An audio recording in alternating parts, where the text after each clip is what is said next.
Hi everybody, welcome back to our channel. My name is Lindsay and I'm the Fantasy Fan. And I'm Danielle, your resident romantic, and we are friends till the book ends, and today we are bringing you a very special edition of our TBR video. I'm so excited. This was Lindsay's idea and I'm so glad we got to try it. It was fun. So as you can tell from the title, we did a version of Becca's Bookopoly here on our channel today. So if you don't know who Becca is, her YouTube channel name is Becca in the Books. And she does a Bookopoly TBR game every month that helps her pick out her TBR, where she made a whole board that looks like Monopoly, but it's all about books. So I created my own version of this because I have much free time on my hands, so I made my own board. It's not all the same as hers. I did some things that were specific to me, my life, my reading tastes, so the book, you know, they're not the same. But it is very much inspired by her, so go check out her channel and her videos if you have not already. So we each rolled eight times. Because we each got an additional roll because we both rolled doubles. That's the rule. If you roll a double, you have to add an extra roll onto the end of your TBR. So we each picked some books, so let's go ahead and get to the rolling.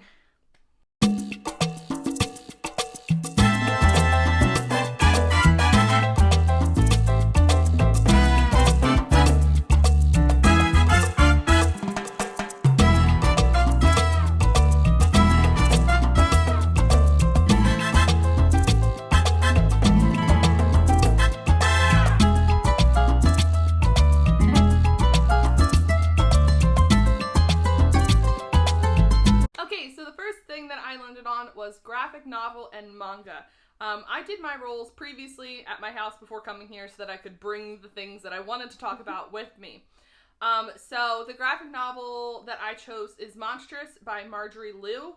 I'll flash a picture of it up here, but I've heard really good things about it. I think it's kind of like a steampunk kind of inspired graphic novel. I plan on picking it up when Danielle and I are going to go book shopping in a couple weeks. Can't wait. So I will add it to my May TBR. Yay, exciting. I have no idea what it's about. So that's why that was abrupt. Alright, so for my first roll, I got queer. I was looking at my bookshelves, and while I don't have any queer left that I have not read physically here, I am actually going to reread a book. This is The Vast Fields of Ordinary by Nick Bird. This is a queer romance. I don't remember a whole lot about it. I read it at least 4, maybe 5 years ago. I don't remember what I felt about it, whether I thought it was a good book or not, and because we are going to be going shopping soon and I need to make room on my bookshelves, I figured this would give me a chance to at least decide whether it's a book I'm going to keep or get rid of or unhaul or something like that. From what I remember, the main character's name is Dade, and he's going through the part of your life where it's like nothing's going right, your job's not going right, your relationship's going to heck, and then you stumble across this person, and can you make it work with them? Can you fit in their life? Can they fit in yours? I think that is a general idea of what this book is about. So we'll see.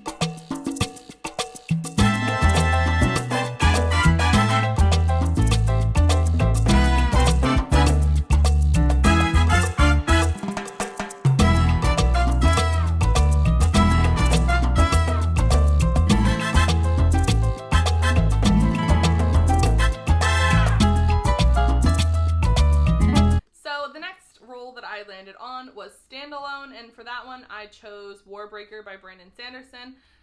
This is currently, I'm cheating slightly because this is currently a standalone, but I believe that he's actually writing a sequel, but at this point in time it's a standalone and I really want to read it ever since I hauled it last time, so so pretty. So essentially I think this book is about two sisters who are princesses, and one of them has been trained to marry this god king. However, something happens, and the one who was not prepped to marry this king has to go marry him. And I believe that this has to do with different types of magic, and, you know, Brandon Sanderson is hailed as, like, the king of fantasy, so I have very high expectations for it, and I'm really excited to read it this month. This was the one that you put on the 5 out of 5 star prediction video, right? Oh, yes. Thank you for reminding me. You are welcome. Good thing Danielle is here to remember things that I have said. I sure as hell don't. This is a 5 out of 5 prediction, so I really think I'm going to love it. So I'm very excited for it. I also just rolled a standalone, so the one I'm choosing is The Impossible. choosing The Impossible Knife of Memory by Lori Halse Anderson. I did just talk about this one briefly when I was giving you guys a rundown of all of the physical TBRs I still have left. I don't know the entire synopsis for it, but I do know that it is a father-daughter combo. Andy is the dad, and he is suffering from PTSD, and because of that, him and his daughter Haley have basically been on the road for 5 years now because he's constantly trying to outrun his demons. For whatever reason, they decide to go back to their hometown and I guess actually try and settle down. Andy is still trying to work through his demons and make sure that it doesn't end up ruining him and Haley's life, because Haley has now started to make, you know, a normal home for herself with friends at school. She meets a guy. So it sounds like it's going to be a little bit of like a mental health struggle, maybe with some romance in there from the Haley aspect. I'm not sure if it's going to be dual point of view or not, but that would be cool if it is. So that's what I'm choosing for my standalone.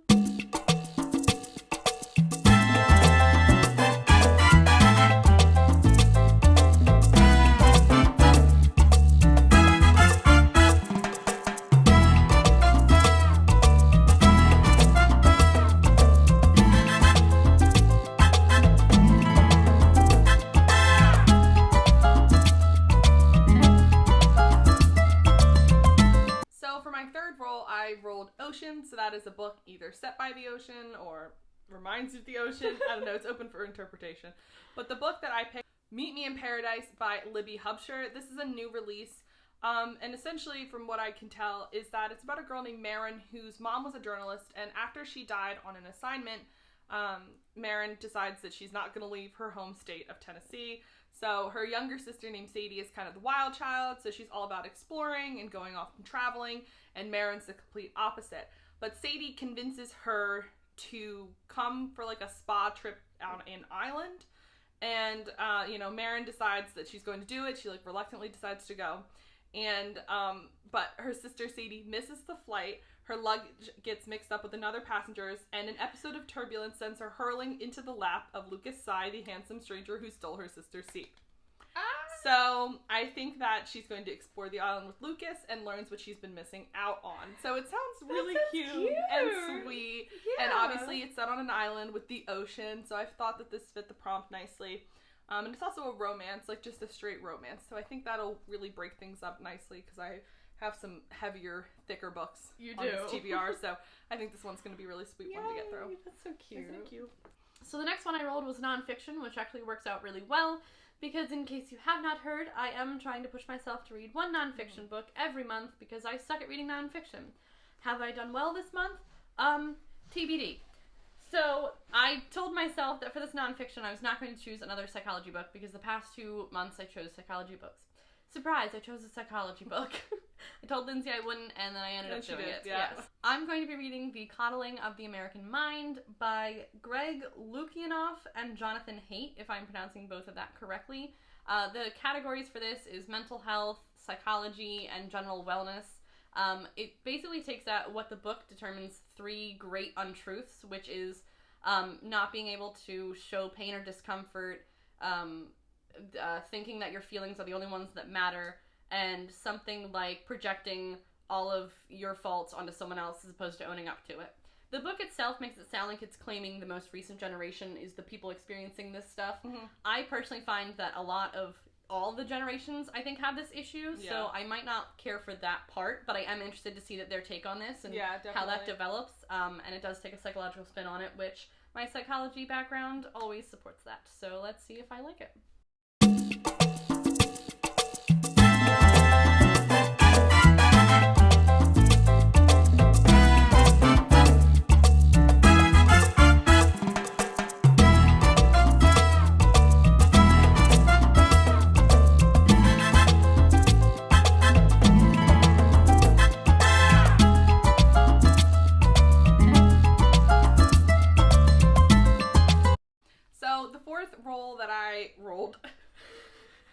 Thank you, I'm nothing if not redundant, is a book that I already own, which is great because if you saw from how many, my last video, which you have at least a couple to choose from. Yes, which was all the physical books that I own that I have not read.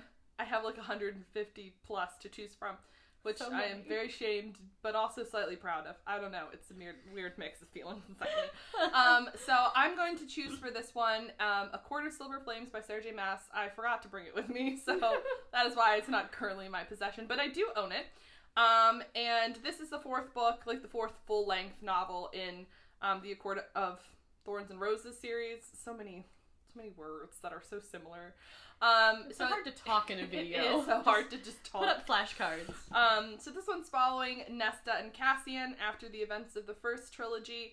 And obviously I can't spoil it, but it's like a fairy romance fantasy kind of series. I'm sure everyone and their cousin has read it, except for Danielle. But yeah, it's still sitting there, still waiting. Up there. But I need to read it. It's huge. It's like 700 pages, and wow, she is large and in charge. So I would like to get to her this month. I'm keeping my TBR, light so that I can really get to it, but she is something that needs to be read this month. Next one I rolled was the random prompt generator. This was so fun. As soon as Lindsay showed me the board and I was like, what does that mean? What does that mean? She told me about the random prompt generator. I was like, that sounds so fun. Mm-hmm. So basically you just Google TBR prompt generator, and the one I used was, I think it's called tbrmachine.com.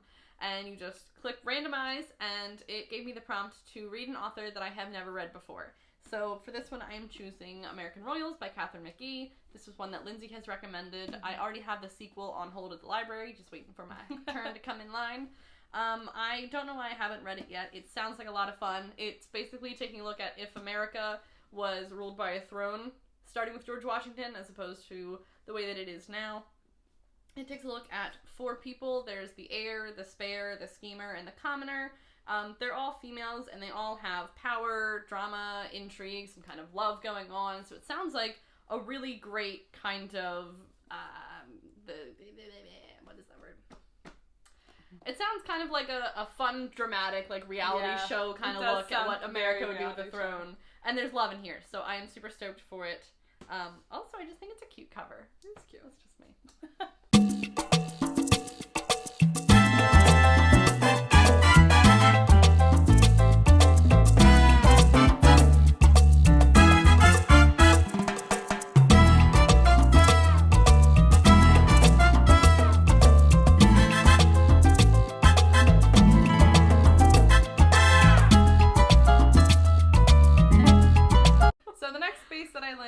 Was Royalty, and for that book I chose Long May She Reign by Rhiannon Thomas, and this is about a girl named Freya who was never meant to be queen. She was 23rd in line for the throne. Wow. So she was never raised to be the queen. She didn't think she was going to, but something happens at an extravagant banquet, and everybody else dies who's in line for the throne except for her. So now she's the queen.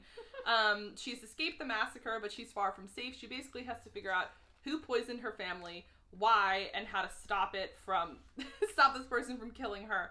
I believe she has a love interest who sounds dashing. Wow. He's dashing and enigmatic. Ooh, enigmatic. Ooh, love that word. And this is just a fantasy standalone. So thank God more standalones, because I am not supposed to be reading series. No. Because I'm bad. So this is something that I think will be like something I could read in like a sitting or two, and it sounds really fun. So it does. I'm excited for it. The next one that I landed on was sequel. You guys have seen me talk about this before. This is Belladonna by Fiona Paul. This is a sequel. The first one was Venom. I read Venom a long time ago. I really, really loved it. I did not realize that there was a sequel until I went to a secondhand bookshop a couple years ago, and I was like, that looks familiar. And I didn't know there was actually a third to it, because it's a trilogy, until I started talking about this in November. So there is a total of 3 books in this. I have the second one.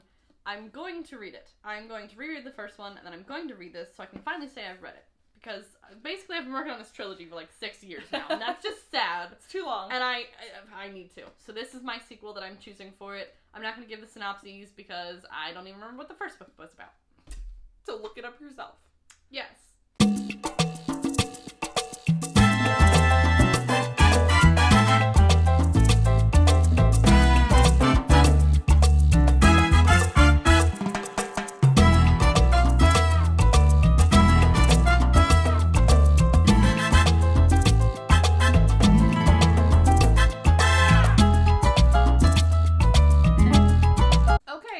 I rolled Standalone again, which is just, I'm really vibing with what this board is giving me.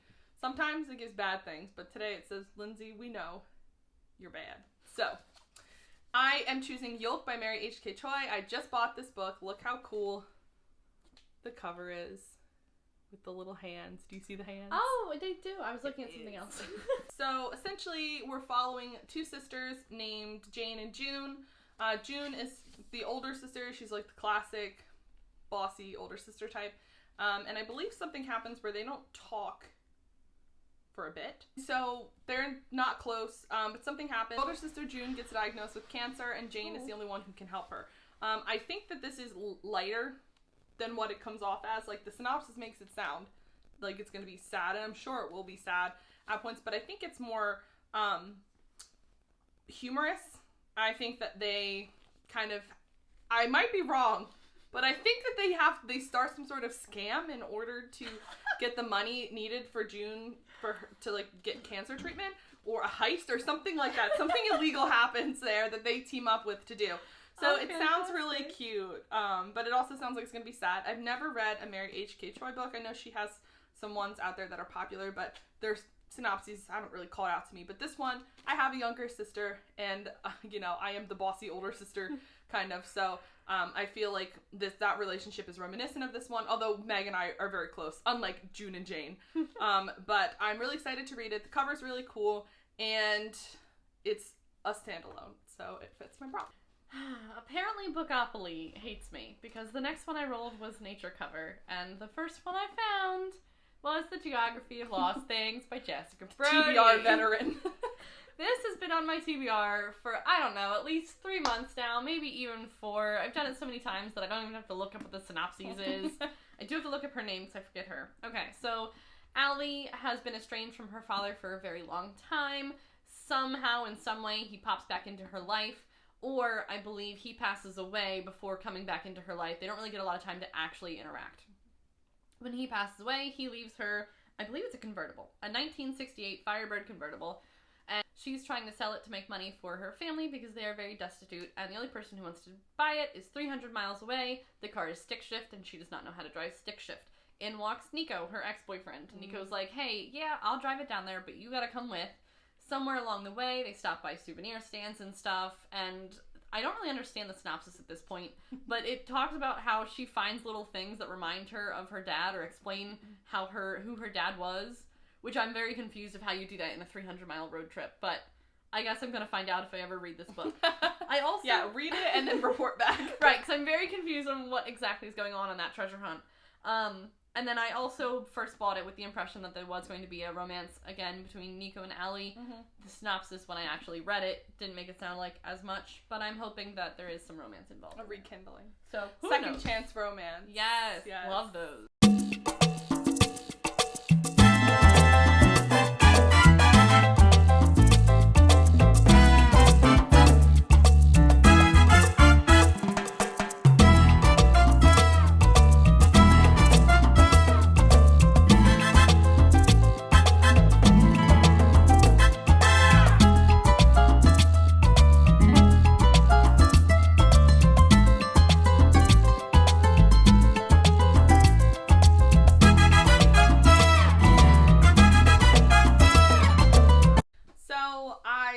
Nonfiction, and for my nonfiction pick, I chose Stamped: Racism, Anti-Racism in You by Jason Reynolds and Ibram X. Kendi, and this is the younger version. Ibram X. Kendi by himself wrote the book Stamped from the beginning, which is very large, very chunky, and it is all about like racism in America.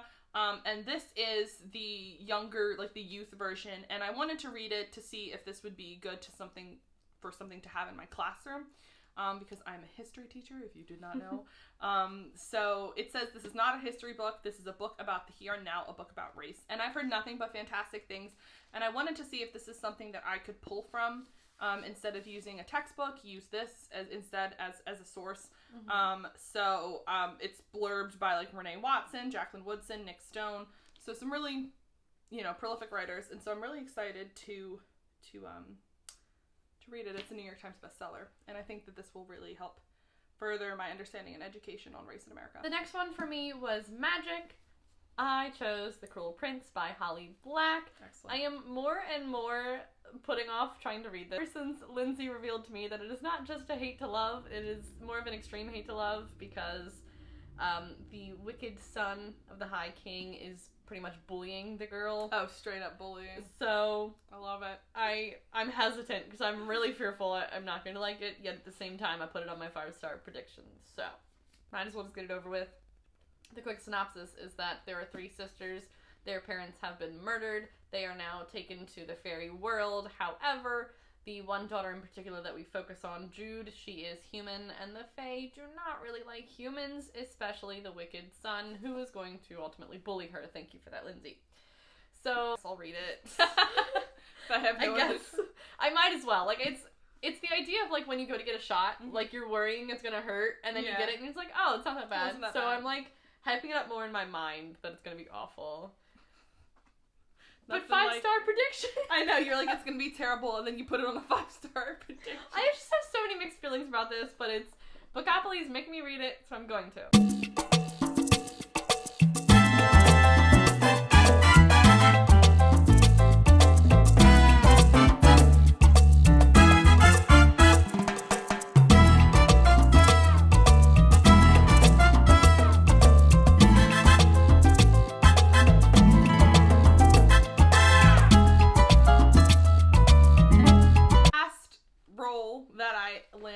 Was color wheel, and for that one I went to my handy dandy color wheel, so I will insert the video of me.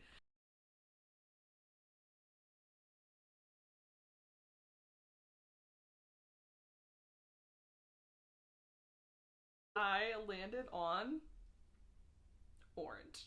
Yay! Orange! Orange, you glad it got you a book? Orange, you glad. So, I don't know if you know this, but it's hard to find books with orange on the cover. Really? I had 2 options. Out of your 150 books, you had 2. Out of the 150 books that I own that I have not read, I had 2 options. One of them was The Poppy War by R.F. Kuang, and I'm not in the mood to get into a grimdark fantasy series. True. Because it's summertime. Yes. Well, it's spring. It's turning to be summer. It's springer time. So I'm hoping for something a little more fun, and so it naturally left me with my other option, which is People We Meet on Vacation by Emily Henry. It's very orange, and you can't tell. So orange. I've never seen such an orange cover. I know. I was like, well, those are my options. So, all right, well, Emily Henry, give it to us. Emily Henry wrote Beach Read, which I really loved, and this book is following 2 friends, Poppy and Alex, and they have nothing in common. She's kind of more of the wild child type, and he's very type A. He's like, doesn't like surprises or like going on vacation and stuff. Aww. But, they are the very best of friends. So she lives in New York City. He stayed in their small hometown. And when they see each other every summer, they take one great vacation together. Mm-hmm. Until 2 years ago, something happened, and they haven't spoken since. Ooh. And so this is picking up the pieces for Poppy and Alex. And so Poppy plans a vacation and, strings Alex along, gets him to come along. And basically it's their reconciliation. And possible friends to enemies to friends to lovers. I don't really know, but I have high hopes because I really loved Emily Henry's other adult work. So I'm really have high hopes for this one, and it seems like a really cute summer spring kind of read. So orange as hell. So I really hope that this comes through. The last one I got was book to TV or movie adaptation. Whew, we're doing good today. This is All the Right Places by Jennifer Niven. I really don't remember if this is on Netflix or not, but I do know it was turned into a movie. I briefly tried to talk about a synopsis for it on one of the recent videos I did, but I did awful with the synopsis. All I know is that there are 2 characters. I believe it's Theodore is the first one. Yes, Theodore and Violet. Theodore struggles with a lot of mental health. He also struggles with the will to go on a lot of the times, but then Violet is someone who's the complete opposite. She's struggling with grief, and instead of focusing on giving up, she's focusing on when she can finally get out of town and put everything behind her and just start over fresh.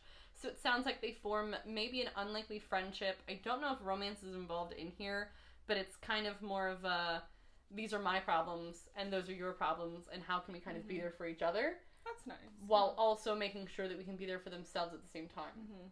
Because it does sound like maybe the climax or like the big issue is that while Violet is expanding her world, Theodore's world is getting smaller and smaller, and maybe he's focusing only on her and not having as many people to rely on. So I personally usually enjoy reading about mental health struggle books, only if it's done right though. Like there are some that are not done well that just bum me out, but there are also a lot that take a good fictitious look at it while also, I don't know, just really touching the soul and reminding you that there's always people around you to help you out. So I think that this is going to be that book. I also think I'm going to try and swindle Lindsay into making this a Movie Monday book. So stay tuned into whether we do that or not. All right. So we hope you enjoyed our Bookopoly TBR situation. We had a lot of fun with this one because I think it kind of pushed us to read things that we maybe were looking forward to but haven't just picked them up, or maybe books that you thought are going to be 5 stars but are also going to be terrible. It's also, for me, it's a chance to really kind of get an eclectic view for my TBR, because a lot of time it's just romance. Yeah. And as you saw in my physical TBR video, I'm really dwindling down to the number I've left, and so it's kind of hard to pick and choose which ones I want. I feel like Bookopoly is like, you're going to read this one, and this one, and you have to get them done. And I'm like, okay, I can do it. So let us know if you've read any of the books that are on our TBR, if you want us to use Bookopoly again, because it was fun. If you have your own version of Bookopoly with some different spaces than we have, let us know what you do on that one.